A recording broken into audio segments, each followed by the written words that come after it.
ಏ ಸೊಸೈಟಿಲಿ ಎಂಟರ್ಟೈನ್ಮೆಂಟ್ ಸರ್ಕಾಗ ಹೋಗಿದ್ಯಾ ನೀನು? ಅವಳನ್ನ ಮರ್ತು ಈ ಕುಡಿತಾನೆಲ್ಲ ಬಿಟ್ಟು ಮೊದಲು ನೀನು ಉದ್ಧಾರ ಆಗು. ಬೇರೆಯವ್ರನ್ನ ಉದ್ಧಾರ ಮಾಡೋದಲ್ಲ. ನಿನ್ ಬದುಕು ನೀನ್ ಕಟ್ಕೋ. ಹೇಗಿದ್ದವನು ಹೇಗಾದ ಅಂತ ನೋಡಿ ಜನರು ನಿನ್ನನ್ನು ಅನುಕರಣೆ ಮಾಡೋಂಗಾಗ್ಲಿ. Then you'll be a role model. ಲೋ, ನೀನು ಸತ್ತಿದ್ಯೋ ಬದುಕಿದ್ಯೋ, ಚೆನ್ನಾಗಿದ್ಯೋ ಹಾಳಾಗಿದ್ಯೋ ಅಂತ ಅವಳು ಯೋಚನೆ ಮಾಡ್ದೆ. ನಿನ್ನ ಕಂಪ್ಲೀಟ್ ಆಗಿ ಮರ್ತು ಬದುಕಕ್ಕೆ ಅವಳು ರೆಡಿ ಆಗಿರ್ಬೇಕಾರೆ ಅವಳನ್ನ ಮರ್ತು ಬದುಕಕ್ಕೆ ನಿನ್ ಕೈಲಾಗಲ್ವೇನೋ? ನಿನ್ ಬದುಕು, ನಿನ್ ಭವಿಷ್ಯ, ನಿನ್ ಮನೋಬಲ, ನಿನ್ ಇಚ್ಛಾಶಕ್ತಿ ಇದೆಲ್ಲದಕ್ಕಿಂತ ಅವಳು ಮಾಡಿ ದ್ರೋಹನೇ ದೊಡ್ಡದಾಗೋಯ್ತಾ ನಿಂಗೆ? ಲೈಫು ಯಾರಿಗೋಸ್ಕರ ಕಳ್ಕೊಳ್ಳೋಂಥದ್ದಲ್ಲ ಕಣೋ, ಲೈಫು ನಮಗೋಸ್ಕರ ಕಟ್ಕೊಳ್ಳೋಂಥದ್ದು. ನೀನ್ ಈಗಿರೋ ಕಂಡೀಷನ್ಗೆ ನಿನ್ನನ್ನು ನಂಬ್ಕೊಂಡು ಯಾರು ರೇಸ್ ಗಿಲ್ಸೋಷ್ಟು ಧೈರ್ಯ ಮಾಡಲ್ಲ. ಆದ್ರೆ ನಾನ್ ಮಾಡ್ತಾ ಇದ್ದೀನಿ. ಯಾಕೆ ಹೇಳು? ನೀನ್ ನನ್ನ ಫ್ರೆಂಡು, ನನ್ ಕುಚಿಕ್ಕು ನೀನು.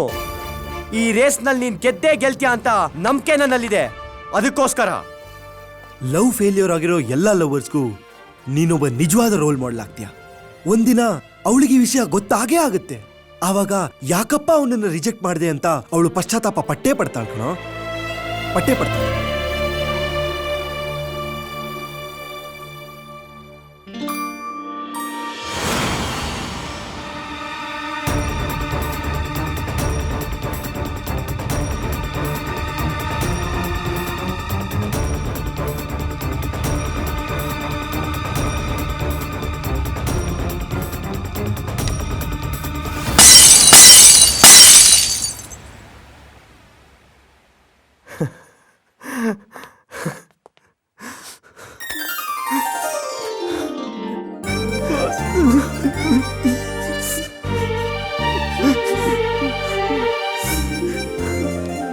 ಲೇ ಕುಚಿಕ್ಕು, ಕೊನೆಗೂ ನನ್ನ ಮಾತು ಕೇಳ್ಕೊಂಡು ಕುಡಿಯೋದ್ ಬಿಟ್ಬಿಟ್ಟಲ್ಲೋ.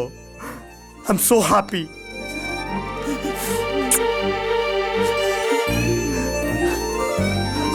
ಬಾಸ್,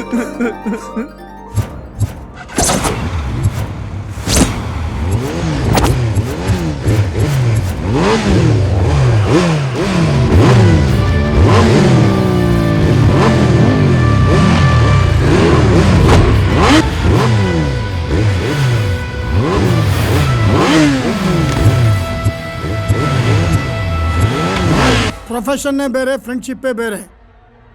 ಹೆವಿ ರಿಸ್ಕ್ ತೊಗೊತಾ ಇದ್ದೀರಾ. Anyway best of luck. ಆದರೆ ಈ ರೇಸ್ನ ಅಷ್ಟು ಈಸಿಯಾಗಿ ತೊಗೊಳಕ್ಕಾಗಲ್ಲ. ಯಾಕೆಂದರೆ ಲಾಸ್ಟ್ ಟೈಮ್ ರೇಸ್ ಗೆದ್ನಲ್ಲ ಆ ಜಾಕು, ರೆಕಾರ್ಡ್ ಮಾಡಿದ್ನಲ್ಲ, ಅವನು ಒಳ್ಳೆ ಫಾರಮ್ಮಲ್ಲಿದ್ದಾನೆ.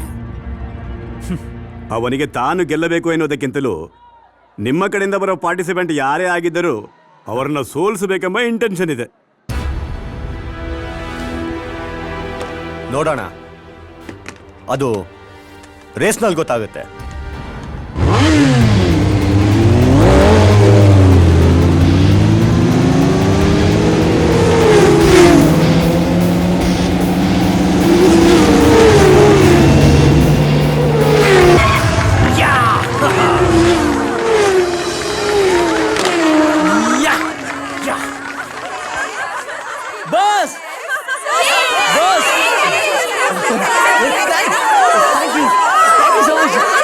Thank you very much.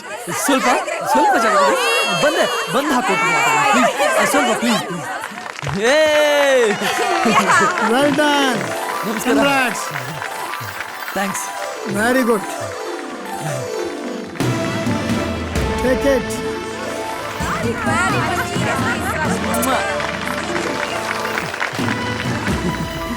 Great dude. Finally you have done it. Thanks boss. ಇಷ್ಟೆಲ್ಲ ಸಾಧ್ಯ ಆಗಿದ್ದು ನಿನ್ನಿಂದ ಕುಚುಕು. ಏನಂದೆ? ಮತ್ತೆ ಹೇಳು. ಕುಚುಕು, ಬರೀ ಬಾಸ್ ಆಗಿದ್ರೆ ಇಷ್ಟೆಲ್ಲ ಸಾಧ್ಯನೇ ಇಲ್ಲ. ಒಬ್ಬ ಪ್ರಾಣ ಸ್ನೇಹಿತನಿಂದ ಮಾತ್ರ ಇದು ಸಾಧ್ಯ ಕುಚುಕು. ಗುಡ್. ನೀನ್ ನನ್ನ ಮಾತಿಗೆ ಬೆಲೆ ಕೊಟ್ಟು ಈ ರೇಸ್ನ ಚಾಲೆಂಜ್ ಆಗಿ ತಗೊಂಡು ನೀನ್ ಗೆದ್ದಿದ್ದಲ್ಲ ಇಂಪಾರ್ಟೆಂಟು. ನಿನ್ ಮನ್ಸಿನಲ್ಲಿ ಒಂದು ನೋವಿತ್ತಲ್ಲ, ಅದನ್ನ ಮರ್ತು ಬಿಟ್ಟಿದ್ಯಾ. ಅದೇ ನನಗೆ ತುಂಬಾ ಖುಷಿ ಕೊಡ್ತಾ ಇರೋ ವಿಷಯ. Great boss. ಏಯ್, ಕೇವಲ ಒಂದು ಹುಡುಗಿಗೋಸ್ಕರ ನಿನ್ ಜೀವನಾನೇ ಹಾಳು ಮಾಡ್ಕೊತಾ ಇದ್ದಲ್ಲ. ಈಗ ನೋಡೋ, ಎಷ್ಟು ಜನ ಹುಡುಗಿ ನಿನ್ನಿಂದ ಬಿದ್ದಿದ್ದಾರೆ. ಅದಕ್ಕಿಂತ ಎಷ್ಟು ಜನ ಇನ್ವೆಸ್ಟರ್ಸ್ ನಿನ್ ಮೇಲೆ ದುಡ್ಡು ಸುರಿಯಕ್ಕೆ ರೆಡಿಯಾಗಿದ್ದಾರೆ ಗೊತ್ತಾ? ಕೊನೆಗೂ ಸೆಲೆಬ್ರಿಟಿ ಆಗ್ಬಿಟ್ಟೆ ನೀನು. ತಗೋ ದೀಪು ಅಡ್ರೆಸ್, ಹೋಗು ಮೈಸೂರಿಗೆ ಹೋಗು. ಬೇಡ ಕುಚುಕು, ಬದುಕೋ ಪಾಠ ಹೇಳ್ಕೊಟ್ಟಿದ್ಯಾ, ಮತ್ತೆ ಅದು ಹಾಳಾಗೋಕೆ ನೀನೇ ದಾರಿ ತೋರಿಸ್ಬೇಡ. ಎಕ್ಸ್ಕ್ಯೂಸ್ ಮೀ, ನಾನು ನೀನು ಅಲ್ಲಿಗೆ ಹೋಗಕ್ಕೆ ಹೇಳ್ತಿರೋದು ಮತ್ತೆ ನೀನು ಅಲ್ಲಿಗೆ ಹೋಗ್ಬಿಟ್ಟು ಅವಳನ್ನ ಒಪ್ಸಕ್ ಟ್ರೈ ಮಾಡು ಅಂತ ಅಲ್ಲ. ನಿನ್ನ ಫೀಲಿಂಗ್ಸಿಗೆ ಬೆಲೆನೇ ಕೊಡದೆ ನಿನ್ನ ಅಷ್ಟೊಂದು ಕೇವಲವಾಗಿ ಅಂಡರ್ ಎಸ್ಟಿಮೇಟ್ ಮಾಡಿದವ್ರಿಗೆ ಇವತ್ತು ನೀನು ಏನು, ನಿನ್ನ ಯೋಗ್ಯತೆ ಏನು ಅಂತ ತೋರಿಸ್ಕೊಂಡ್ ಬಾ. ಅವ್ರಿಗೆ ಮನವರಿಕೆ ಆಗಲೇಬೇಕು, ಅದಕ್ಕೋಸ್ಕರನೇ ಹೇಳ್ತಾ ಇದ್ದೀನಿ. ಹೋಗು, ಮನೆಗೋಗಿ ಫ್ರೆಶ್ ಅಪ್ ಆಗಿ ಹೋಗುಟ್ ಬಾ.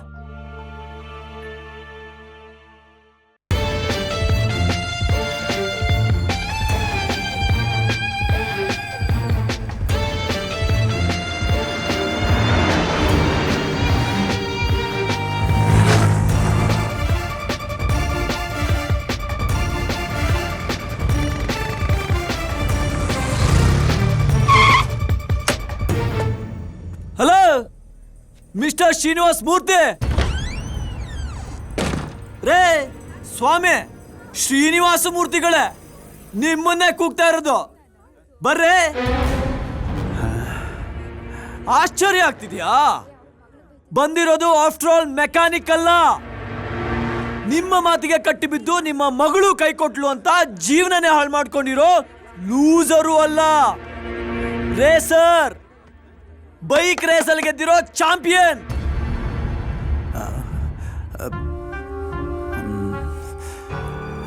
ಯಾರೇ ಇವನು? ಗೊತ್ತಿಲ್ಲ. ಅಯ್ಯೋ ಏನ್ರಿ ಮಾತಾಡ್ತಾ ಇದ್ದಾನೆ? ಎಷ್ಟ್ ಜೋರ ಗಲಾಟೆ ಮಾಡ್ತಾ ಇದ್ದಾನೆ ನೋಡು. ಸ್ವಲ್ಪನೂ ಮ್ಯಾನರ್ಸ್ ಇಲ್ಲ.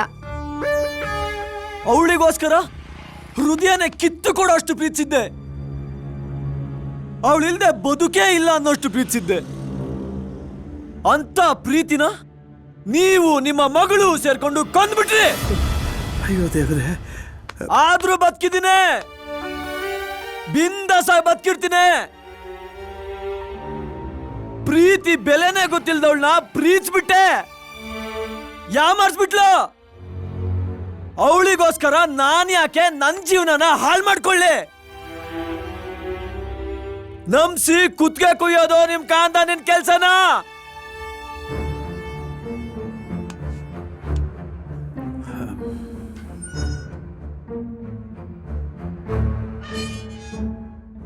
ನೋಡಪ್ಪ, ಹೀಗೆ ಮನೆ ಮುಂದೆಲ್ಲ ಕೂಗಾಡಬಾರ್ದು.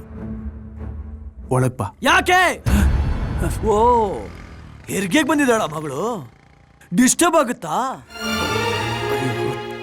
ನನಗೀಗ ಅವಳ ಅಗತ್ಯ ಇಲ್ಲ. ಅವಳಿಲ್ದೇನೂ ನಾನು ಬದುಕಿರ್ತೀನಿ. ಅದನ್ನ ನಾನೇ ಅವಳಿಗೆ ಹೇಳ್ತೀನಿ. ಕರೀರಿ ಅವಳನ್ನ ಆಚೆಗೆ. ಏಯ್, ಪಂಚಾಮೃತದಲ್ಲದಿರೋ ಪಾಷಾಣ, ಬಾರೆ ಹೊರಗೆ. ನೋಡಪ್ಪ, ಮನೆ ಹೊರಗಡೆ ಹೀಗೆ ನೀವು ಕೂಗಾಡ್ತಾ ಇದ್ರೆ ಚೆನ್ನಾಗಿರಲ್ಲಪ್ಪ. ಬಾ ಬಾ, ಮನೆ ಒಳಗಡೆ ಬಾರೋ. ನಿನ್ಗೇನೇನು ಹೇಳ್ಬೇಕು ಅನ್ಸಿದ್ಯೋ ಅವಳ ಎದುರಿಗೆ ಹೇಳಿ ಬಾರೋ. ಬಾರೋ, ಬಾ. ಹೇಳ್ತೀನಿ, ನಿಮ್ಮ ಮುಂದೆನೆ ಹೇಳ್ತೀನಿ. ನಡೀರಿ. ನಿಮ್ಮ ಮಗಳು ರಿಜೆಕ್ಟ್ ಮಾಡಿರೋ ಇದೇ ದತ್ತಂಗೋಸ್ಕರ ಕೋಟ್ಯಾಂತರ ರೂಪಾಯಿ ಇನ್ವೆಸ್ಟ್ ಮಾಡೋದಕ್ಕೆ ಜನ ಕಾಯ್ತಾ ಇದ್ದಾರೆ. ನಾನು ಒಂದೇ ಒಂದು ಆಟೋಗ್ರಾಫ್ಗೋಸ್ಕರ ನನ್ನ ಜೊತೆ ನಿಂತ್ಕೊಂಡು ಫೋಟೋ ತೆಗೆಸ್ಕೊಳ್ಳೋದಕ್ಕೆ ಹುಡುಗಿರು ಬಿದ್ದು ಸಾಯ್ತಾ ಇದ್ದಾರೆ. ಕರೀರಿ ನಿಮ್ಮ ಮಗಳನ್ನ. ಅಲ್ಲಿದ್ದಾಳೆ ನೋಡು.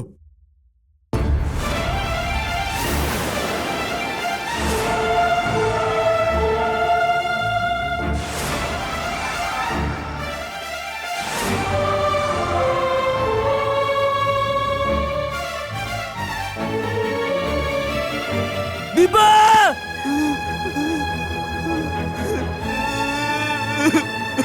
ಯಾಕಪ್ಪ, ಯಾಕೆ ಸುಮ್ಮನಾಗ್ಬಿಟ್ಟೆ? ಎಲ್ಲೋಯ್ತು ನಿನ್ ಕಿರ್ಚಾಟ, ಅರ್ಚಾಟ, ಕೂಗಾಟ ಎಲ್ಲ? ಬಯ್ಯೇ, ನಿನ್ನ ನೋವು, ನಿರಾಸೆ, ಸಂಕಟ, ಕೋಪ, ತಾಪ ಎಲ್ಲ ಬಯ್ಯೇ. ನೀನು ಅವಳನ್ನು ತುಂಬಾ ಪ್ರೀತಿಸ್ತೀಯ ಅಲ್ವಾ? ಅವಳೇನು ಅನ್ಕೊಳ್ಳಲ್ಲಪ್ಪ, ಅವಳ ಪಾಡಿಗೆ ಸುಮ್ಮನಿರ್ತಾಳೆ. ಬಯ್ಯೇ. ಏನ್ ನೋಡ್ತಾ ಇದ್ದೀನಿ ನಾನು? ಏನಾಯ್ತು ನನ್ನ ದೀಪುಗೆ? ಹೇಳಿ ಆಂಟಿ, ಯಾರ ಮುಖನ ನನ್ ಸತ್ತು ನೋಡ್ಬಾರ್ದು ಅನ್ಕೊಂಡಿದ್ನು, ಯಾರನ್ನ ದ್ವೇಷ ಮಾಡ್ಕೊಂಡೇ ಬದುಕಿದ್ನು, ಅವಳೇ ಬದುಕಿಲ್ವಾ? ದಯವಿಟ್ಟು ಹೇಳಿ ಆಂಟಿ, ಏನಾಯ್ತು ಅಂತ ದಯವಿಟ್ಟು ಹೇಳಿ ಆಂಟಿ. ನಾನೇನಪ್ಪ ಹೇಳೋದು? ನಾನು ಅವರ ಅಪ್ಪ ಸೇರ್ಕೊಂಡು ಅದೆಷ್ಟು ಬೈದ್ರು ಮೌನವಾಗೇ ಇದ್ಲು. ನೀನು ಸತ್ತೋಗಿದ್ಯಾ ಅನ್ನೋ ಸುದ್ದಿ ಕೇಳಿದಾಗ್ಲೂ ಅವಳು ಮೌನವಾಗೇ ಇದ್ಲು. ಅವಳ ಮೌನದಲ್ಲಿ ಅವಳು ತಗೊಂಡಿರೋ ನಿರ್ಧಾರನೂ ಇತ್ತು. ಆದ್ರೆ ನಮ್ಗೆ ಯಾರಿಗೂ ಅರ್ಥ ಆಗ್ಲಿಲ್ಲ.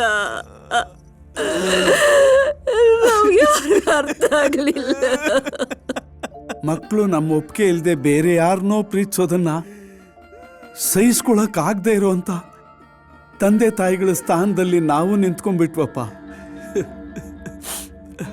ಅವಳ ಮೇಲಿನ ಮಮಕಾರದಿಂದ ಅವಳಿಗೆ ಬೈದು ಬುದ್ಧಿ ಹೇಳಿ ಹೆದರ್ಸಿ ಬೆದರಿಸಿ ಮತ್ತೆ ನಮ್ಮ ಹಿಡಿತದಲ್ಲಿ ಇಟ್ಕೊಳ್ಳೋದಕ್ಕೆ ನಾವು ಪ್ರಯತ್ನ ಪಟ್ವಿ. ಒಳ್ಳೆ ಮನ್ತನದಲ್ಲಿ ಯಾರಾದರೂ ಒಬ್ಬ ವಿದ್ಯಾವಂತನ ಕೊಟ್ಟು ಮದುವೆ ಮಾಡಿಬಿಟ್ರೆ ಅವಳು ಸುಖವಾಗಿರ್ತಾಳೆ ಅಂತ ಆಸೆ ಪಟ್ವಿ. ಆದರೆ ನಮ್ಮ ಪ್ರಯತ್ನ ಎಲ್ಲ ಅವಳು ಬದುಕನ್ನೇ ಕಿತ್ಕೊಂಡ್ಬಿಡ್ತು.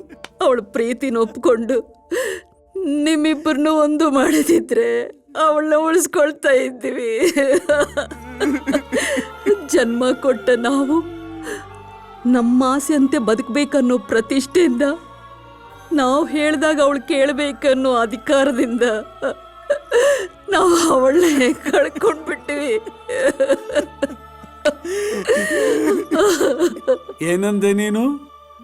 ಪಂಚಾಮೃತದಲ್ಲಿ ಅದ್ದಿದ ಪಾಷಾಣ ಅಂದೆ ಅಲ್ವಾ? ನೀನು ಅಂದ್ರೆ ಅವಳಿಗೆ ಪಂಚ ಪ್ರಾಣ ಕಣೋ. ನೀನ್ ಸತ್ತೋಗಿದ್ಯಾ ಅನ್ನೋ ವಿಷಯ ಗೊತ್ತಾದ ಮಾರನೇ ದಿನ ಬೆಳಗಿನ ಜಾವ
ಬೈಕ್ ಆಕ್ಸಿಡೆಂಟ್ ಆಯ್ತು, ಲಾರಿ ಕೆಳಗಡೆ ಸಿಕ್ಕಾಕೊಂಡ ಸತ್ತ.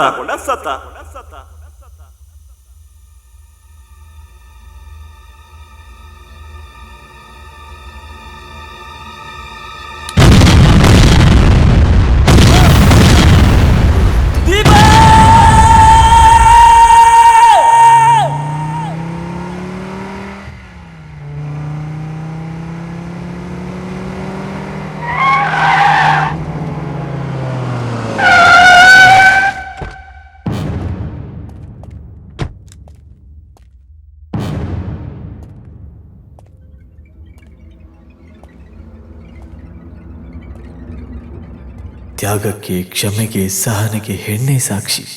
ಹೆಣ್ಣಿನ ಬಗ್ಗೆ ತುಂಬಾ ಕೀಳಾಗಿ ಮಾತಾಡಿ ತಪ್ಪು ಮಾಡ್ಬಿಟ್ಟಿದ್ದೀನಿ. ನನ್ನನ್ನು ಕ್ಷಮಿಸಿ, ದಯವಿಟ್ಟು ನನ್ನನ್ನು ಕ್ಷಮಿಸಿ ಪ್ಲೀಸ್.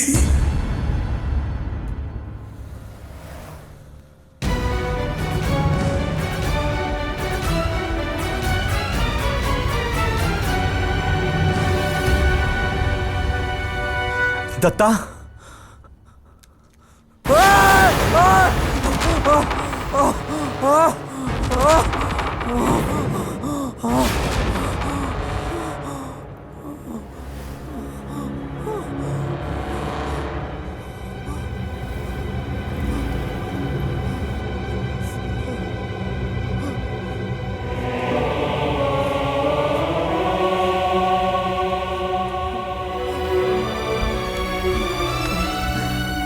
ಏನೋ ಇದು ದತ್ತ, ಇದೇನ್ ಮಾಡ್ಕೊಂಡಿದ್ಯೋ?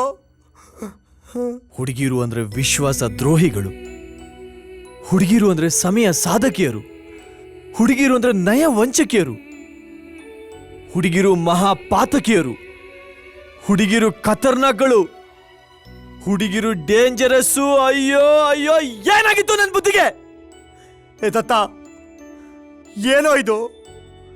ರಕ್ತ ಕಣ್ಣೀರು ಸುರಿಸ್ತಾ ಇದೆಯಲ್ಲೋ, ಯಾಕೋ ಈಗ ಮಾಡ್ಕೊಂಡಿದ್ಯಾ? ಏನ್ ಮಾಡ್ಕೊಂಡು ಕಡಿಮೆನೆ ಕುಚುಕು. ನಾನ್ ಮಾಡಿದ ಪಾಪಕ್ಕೆ ನರಳಿ ನರಳಿ ಪಶ್ಚಾತ್ತಾಪ ಪಟ್ಟು ಸತ್ರು ಕೂಡ ಅದ್ ಸರಿಯಾದ ಪ್ರಾಯಶ್ಚಿತ್ತ ಅಲ್ಲ ಕುಚುಕು. ಪ್ರಪಂಚದಲ್ಲಿ ನಾನ್ ಮಾಡಿದ ಪ್ರೀತಿನೇ ಅತ್ಯದ್ಭುತವಾದ ಪ್ರೀತಿ ಅನ್ಕೊಂಡು, ದೀಪು ಮಾಡಿದ್ದು ಪ್ರಪಂಚದ ಅತಿ ದೊಡ್ಡ ದೋಖ ಅನ್ಕೊಂಡು, ಕೈಗೆ ಸಿಕ್ಕಿದ್ರೆ ಸಾಯ್ಸಾಕ್ಬಿಡ್ಬೇಕು ಅನ್ನೋಷ್ಟು ದ್ವೇಷ ಮಾಡ್ಬಿಟ್ಟೆ. ನಾನ್ ಸತ್ತಿದ್ದೀನಿ ಅನ್ಕೊಂಡು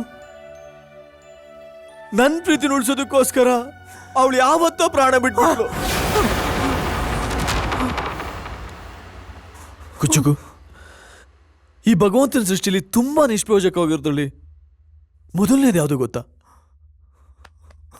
ನಾನ್ ದೀಪುನಲ್ಲಿರೋ ಈ ಪ್ರಪಂಚ. ಎರಡನೇದು ಯಾವುದು ಗೊತ್ತಾ? ಅವಳಿಲ್ಲಾಂದ್ರೂ ಬದುಕಿರೋ ನಾನು. ನಾನ್ ದೀಪುನೇ ನೋಡದೇ ಇರೋ ಕಣ್ಣು ಪ್ರಪಂಚದ ಬೇರೆ ಯಾವ ಹೆಣ್ಣನ್ನು ನೋಡಬಾರ್ದು. ಈ ಸುಂದರವಾದ ಪ್ರಕೃತಿ ಸೌಂದರ್ಯನೂ ನೋಡಬಾರ್ದು ಅನ್ಕೊಂಡೆ ಕುಚುಕು. ಪ್ರೀತಿಗೋಸ್ಕರ ನನ್ನ 2 ಕಣ್ಗಳನ್ನ ಕಳ್ಕೊಂಡೆ. ಸ್ನೇಹಕ್ಕೋಸ್ಕರ ಬದುಕಿರ್ತೀನಿ ಕುಚುಕು, ಬದುಕಿರ್ತೀನಿ. ನಿನ್ ರೇಸ್ನ ನಾನೇ ಓಡಿಸ್ತೀನಿ. ಗೆದ್ದೆ ಗೆಲ್ತೀನಿ ಕುಚುಕು, ಗೆದ್ದೆ ಗೆಲ್ತೀನಿ.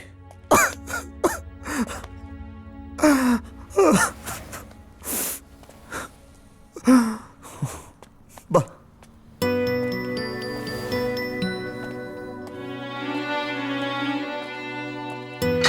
ಏ ದತ್ತ,